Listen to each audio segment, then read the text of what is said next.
बेमिसाल उलझनों का समाधान हूँ।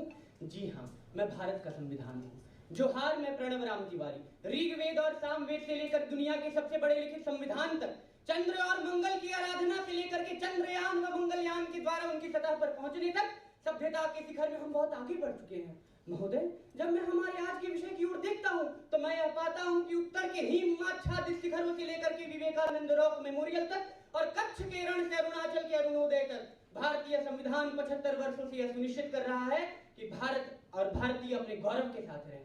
जातिगत भेद के निर्मूलन से लेकर के स्त्री अधिकारों की बात तक और एलजीबीटीक्यू और समलैंगिकों के अधिकार की न्याय की बात से अल्पसंख्यक हितों की बात तक भारतीय संविधान यह सुनिश्चित करता है कि भारत सभी के लिए समान अवसर का राष्ट्र बना रहे।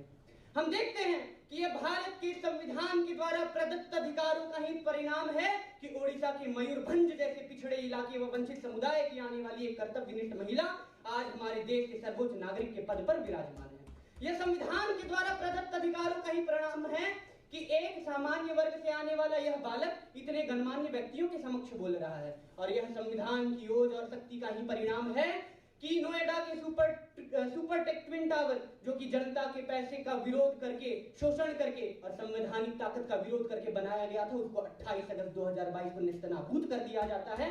यह भी संविधान की ताकत है जो यह दिखाती है कि संविधान विरोधी शक्तियां चाहे कितनी भी गगनचुंबी क्यों ना हो, एक ना एक दिन उनका नाश अवश्य ही होना है।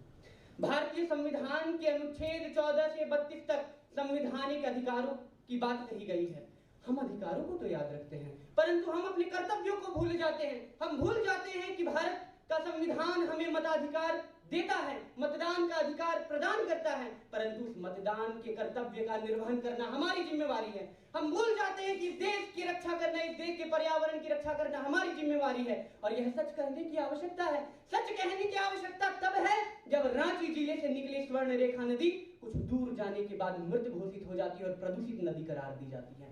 आज भारतीय संविधान न केवल संविधान कक्ष तक सीमित है और न केवल न्यायालयों तक सीमित है, अपितु भारतीय संविधान आज हर वर्ग तक पहुंचा है। और हो भी क्यों ना, संविधान हमें वह ताकत देता है जो विरोधियों से लड़ने की शक्ति प्रदान करता है। वह हमारे हाथ में कलम नहीं, वह हमारे हाथ में तलवार नहीं, वह हमारे हाथ में कलम प्रदान करता है और कलम की शक्ति सिखाता है। और कलम की शक्ति क्या है? क्योंकि राष्ट्र कवि रामधारी सिंह दिनकर जी भी तो कहते हैं कि एक भेद है और वहां निर्भय होते नर नारी, कलम मुगलती याद जहां अक्षर बनते चिंगारी, जहां लहू में लोग पालते हाला हल की धार, क्या चिंता यदि वहां हाथ में नहीं हुई तलवार। दो में से क्या तुम्हें चाहिए, कलम या की तलवार, मन के ऊंचे भावों की तन में शक्ति विजय पार। धन्यवाद। जय हिंद, जय भारत।